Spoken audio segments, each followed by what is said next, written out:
Olá, meus amigos, estamos de volta com mais uma leitura do livro Inteligência Emocional de Daniel Goleman. E hoje a gente vai verificar se é possível que exista alguém que não tenha sentimentos. E o título do texto que a gente vai ler é O Homem que Não Tinha Sentimentos. Bom, Daniel Goleman diz o seguinte: Gary enfurecia sua noiva, Ellen, porque, embora fosse um homem inteligente e atencioso e um brilhante cirurgião, era emocionalmente insípido, totalmente insensível e a toda e qualquer manifestação de sentimento. Ai, meu Deus, ninguém é perfeito. Embora soubesse falar eloquentemente a respeito de ciência ou de arte, quando se tratava dos seus sentimentos, mesmo em relação a Ellen, remetia-se ao silêncio. Por mais que a noiva se esforçasse por arrancar-lhe o mais pequeno sinal de emoção, Gary permanecia impassível, aliado. Não expresso naturalmente os meus sentimentos, disse ao terapeuta, que finalmente consultou por insistência de Ellen. No respeitante à vida emocional, acrescentou: fico sem saber o que dizer. Não tenho sentimentos fortes, positivos ou negativos. Gente, para pensar enquanto eu vou beber um pouco d'água.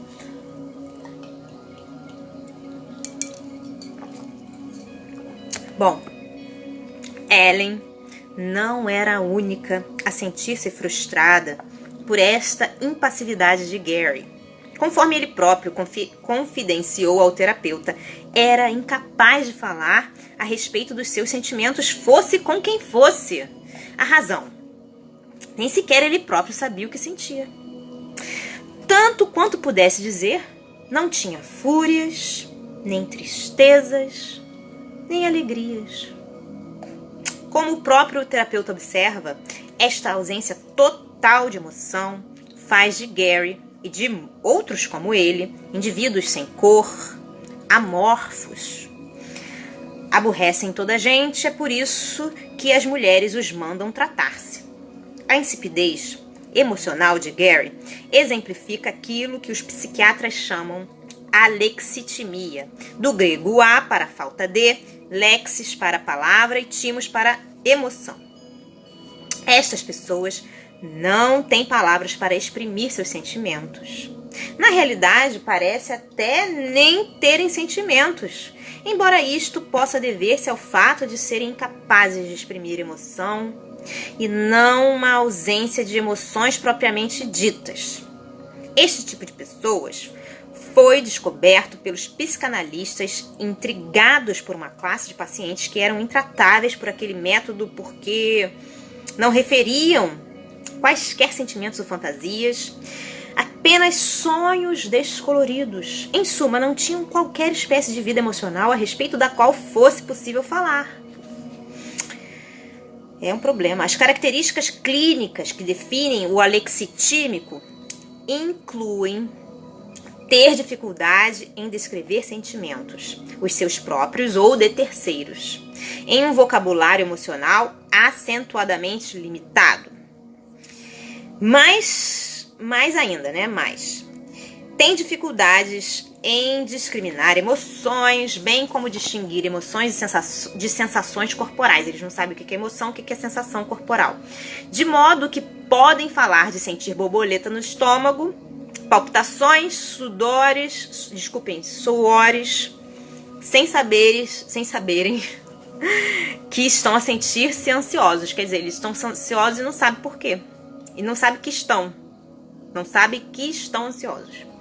Dão a impressão de serem diferentes, seres alienígenas, vindo de um mundo completamente diferente, vivendo no meio de uma sociedade que é dominada pelos sentimentos.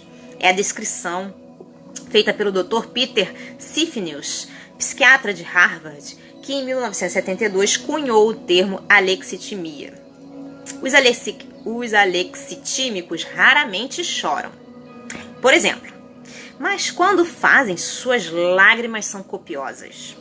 No entanto, ficam sem saber o que dizer quando se lhes pergunta por que estão a chorar.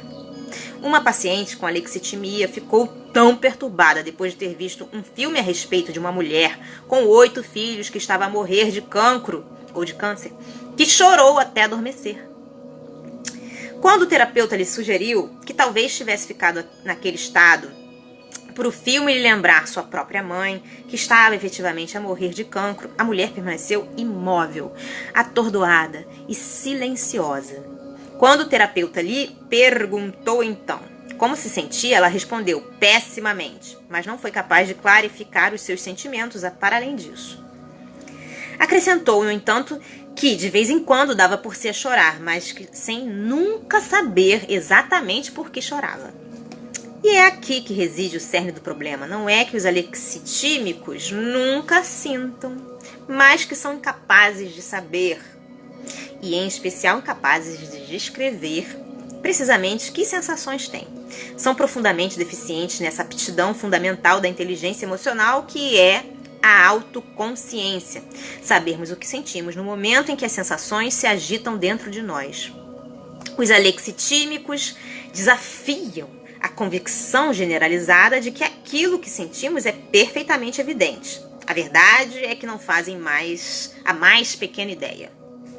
Quando alguma coisa, ou mais provavelmente alguém, os leva ao sentimento, acham a experiência confusa e perturbadora, algo que é preciso evitar a todo custo. Os sentimentos chegam-lhes quando chegam, como um estonteante fardo de angústias. Como disse a doente que chorou por causa do filme. Sentem-se pessimamente, mas não sabem dizer exatamente como, nem porquê. Esta confusão básica a respeito dos sentimentos parece conduzi-los frequentemente a queixarem-se de vagos problemas médicos, quando o que na verdade os aflige é o mal emocional, um fenômeno conhecido em psiquiatria por somatização. Ou seja, tomar uma doença emocional por uma causa física, o que é diferente da doença psicossomática, em que os problemas emocionais provocam genuínos problemas médicos. Grande parte do interesse dos psiquiatras dos alexitímicos gira à volta da necessidade de distingui-los e separá-los daqueles que procuram o médico em busca de ajuda, pois dão geralmente origem a demoradas e infrutíferas buscas de um diagnóstico e um tratamento médicos para aquilo que é na realidade um problema emocional. Embora ninguém saiba, por enquanto, quais são exatamente as causas da alexitimia, o Dr. Sifneus propõe uma desconexão entre o sistema límbico e o neocórtex, especialmente ao nível dos seus centros verbais. Uma explicação que se enquadra bem com o que vamos descobrindo a respeito do cérebro emocional. Pacientes sujeitos a ataques graves aos quais essa ligação foi cirurgicamente cortada para aliviar os sintomas, nota Sifneus, tornam-se emocionalmente secos, como as pessoas que sofrem de alexitimia, incapazes de traduzir os seus sentimentos em palavras e subitamente despojados de fantasia. Em resumo, embora os circuitos do cérebro emocional possam reagir às sensações, o neocórtex torna-se incapaz de distinguir essas sensações e de acrescentar-lhes a nuance da palavra. Como Henry Roth observava no seu romance Call It Sleep, a respeito deste dom da palavra, se conseguias pôr em palavras aquilo que sentias, era teu. Quer dizer, se você consegue descrever o que você sente, né? Quer dizer que o que você sente é realmente seu. O corolário, evidentemente, é o dilema dos alexitímicos. Não ter palavras para as sensações significa não ser capaz de assumir como essas sensações. Bom, gente, ficamos por aqui por hoje. Eu espero que vocês estejam gostando dessa leitura tanto quanto eu. No próximo episódio, a gente vai falar sobre Em Louvor do Sentimento Visceral. É o título do próximo texto. Eu espero que vocês estejam gostando. Um beijo grande. Deus abençoe. Até a próxima. Tchau, tchau.